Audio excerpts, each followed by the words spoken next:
ہر دفعہ جب تم اس کا نام سوچتے ہو تمہیں لگتا ہے یہ کوئی اشارہ ہے، جیسے کائنات تمہیں اس کی طرف دھکیل رہی ہو۔ لیکن کیا ہر فیلنگ اشارہ ہوتی ہے؟ انسان کا دل عجیب ہوتا ہے، جس چیز کو وہ چاہتا ہے اسی کو ہر جگہ دیکھنا شروع کر دیتا ہے۔ کبھی تم نے نوٹس کیا جس انسان کو تم چاہتے ہو اس کی ہر چھوٹی بات بھی تمہیں سائن لگتی ہے، مگر ہر سائن حقیقت نہیں ہوتا۔ لیکن کچھ چیزیں ہوتی ہیں جو صرف فیلنگ نہیں ہوتی، وہ تمہاری روح کو بدل دیتی ہیں۔ پہلی نشانی، تمہارا دل انسان سے ہٹ کر اللہ کی طرف مڑنے لگتا ہے۔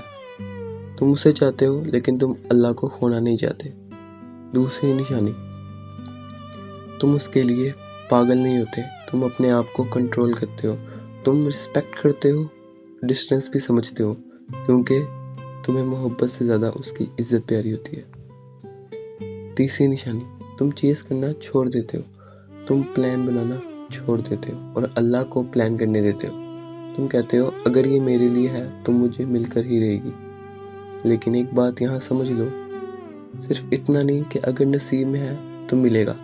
نصیب لکھنے والا بھی اللہ ہے اور نصیب بدلنے والا بھی اللہ ہے۔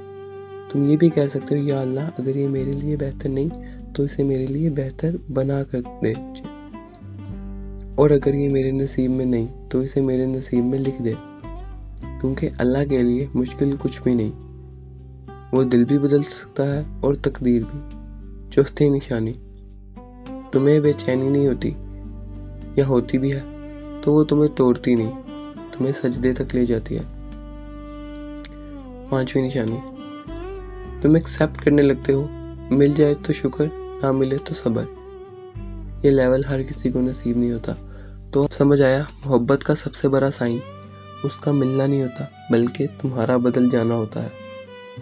ہو سکتا ہے تم اسے پا لو، ہو سکتا ہے تم کبھی نہ پا سکو، لیکن اگر اس نے تمہیں اللہ کے قریب کر دیا تو وہ محبت ضائع نہیں گئی۔ لوگ کہتے ہیں اگر وہ تمہارے نصیب میں ہے تو ملے گا، لیکن حقیقت یہ ہے کہ اگر وہ تمہارے نصیب میں نہیں ہے تو تم اسے اپنے نصیب میں لکھوا سکتے ہو، اور اگر وہ تمہارے لیے بہتر نہیں ہے تو تم اللہ سے کہہ سکتے ہو کہ یا اللہ مجھے اسے بہتر کر کے عطا فرما۔ ہر چلنا محبت نہیں ہوتی، ہر چاہنا محبت نہیں ہوتی، اور ہر محبت ملنا ضروری نہیں ہوتی، لیکن ہر سچی محبت انسان کو اللہ تک ضرور لے جاتی ہے۔